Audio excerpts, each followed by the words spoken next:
Good morning and welcome to your pre-market report for Thursday, the 16th of July, 2026. Let's take a quick look at the global cues, domestic trends, and stocks to watch before the markets open. U.S. markets closed higher on Wednesday, with the Dow Jones gaining 0.29%, the S&P 500 rising 0.38%, and the Nasdaq Composite advancing 0.62%. As softer wholesale inflation data and another round of strong corporate earnings boosted investor confidence.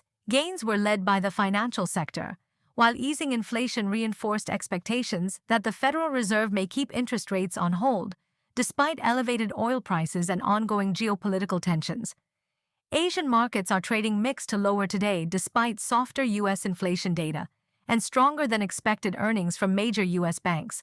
Japan's Nikkei is trading around 3% lower.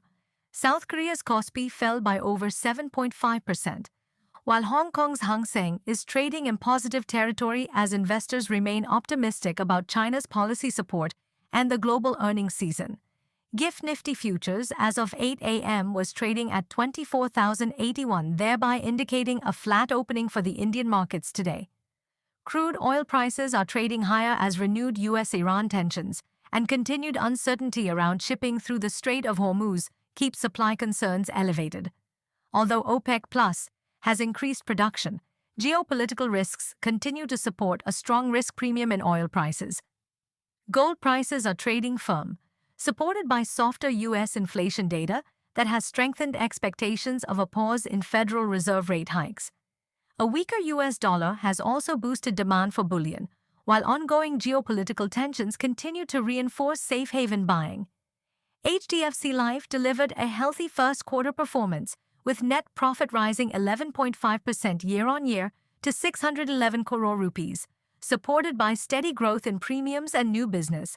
The company also reported an 8.7% increase in value of new business, reflecting continued strength in its core insurance franchise despite stable margins.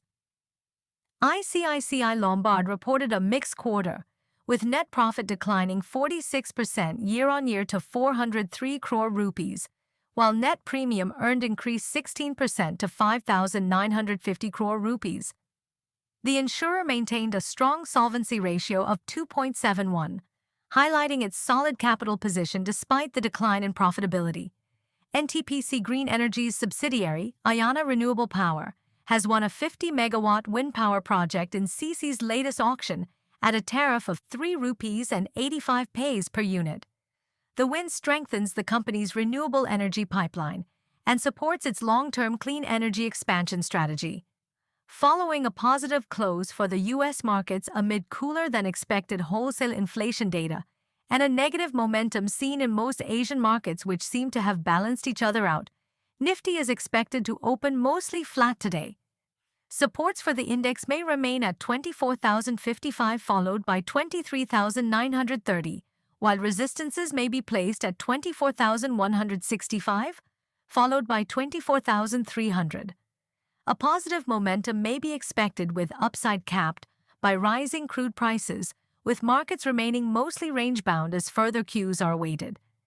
Indian markets may remain volatile as investors monitor the ongoing Q1 FY 27 earnings season, elevated crude oil prices amid persistent Middle East tensions, uncertainty over the U.S. Federal Reserve's policy outlook despite easing inflation, fluctuating FII flows, rupee movement, and global geopolitical developments. Stock-specific earnings reactions and higher energy prices could continue to drive near-term market swings. Softer U.S. inflation strengthening expectations of a pause in Fed rate hikes, strong Q1 earnings from India Inc., sustained domestic institutional buying, continued government spending, healthy corporate investment announcements, resilient domestic macroeconomic indicators, and any moderation in crude oil prices or geopolitical tensions could support investor confidence and help Indian equities maintain their positive momentum. Yesterday, foreign institutional investors were net sellers of about 736 crore rupees, while domestic institutional investors were net buyers of around 705 crore rupees.